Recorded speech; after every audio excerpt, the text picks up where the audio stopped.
വിശുദ്ധ ലൂക്ക അറിയിച്ച നമ്മുടെ കർത്താവ് ഈശോ മിശിഹായുടെ പരിശുദ്ധ സുവിശേഷം 20-ാം അധ്യായം 9 മുതൽ 16 വരെയുള്ള തിരുവചന ഭാഗങ്ങൾ. അവൻ ജനങ്ങളോട് ഈ ഉപമ പറഞ്ഞു. ഒരു മനുഷ്യൻ ഒരു മുന്തിരിത്തോട്ടം നട്ടുപിടിപ്പിച്ചു.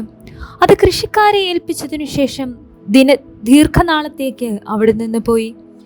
സമയമായപ്പോൾ മുന്തിരിപ്പഴങ്ങളിൽ നിന്ന് ഓഹരി ലഭിക്കേണ്ടതിന് അവനൊരു ഭൃത്യനെ കൃഷിക്കാരുടെ അടുത്തേക്ക് അയച്ചു.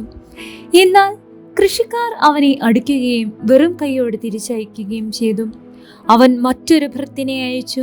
അവനെയും അവർ അടിക്കുകയും അപമാനിക്കുകയും വെറും കൈയോടെ തിരിച്ചയക്കുകയും ചെയ്തു. അവൻ മൂന്നാമതൊരുവനെ അയച്ചു. അവർ അവനെ പരിക്കേൽപ്പിക്കുകയും പുറത്തേക്കെറിയുകയും ചെയ്തു. അപ്പോൾ തോട്ടത്തിന്റെ ഉടമസ്ഥൻ പറഞ്ഞു, ഞാൻ എന്താണ് ചെയ്യുക? എൻ്റെ പ്രിയപുത്രനെ ഞാൻ അയക്കും, അവനെ അവർ മാനിച്ചേക്കും. പക്ഷേ കൃഷിക്കാർ അവനെ കണ്ടപ്പോൾ പരസ്പരം പറഞ്ഞു, ഇവനാണ് അവകാശി, ഇവനെ നമുക്ക് കൊന്നുകളയാം, അപ്പോൾ അവകാശം നമ്മുടേതാകും. അവർ അവനെ മുന്തിരിത്തോട്ടത്തിന് വെളിയിലേക്ക് എറിഞ്ഞു കൊന്നുകളഞ്ഞു. ആകയാൽ മുന്തിരിത്തോട്ടത്തിന്റെ ഉടമസ്ഥൻ അവനോട് എന്തു ചെയ്യും? അവൻ വന്ന് ആ കൃഷിക്കാരനെ നശിപ്പിക്കുകയും മുന്തിരിത്തോട്ടം മറ്റാളുകളെ ഏൽപ്പിക്കുകയും ചെയ്യും.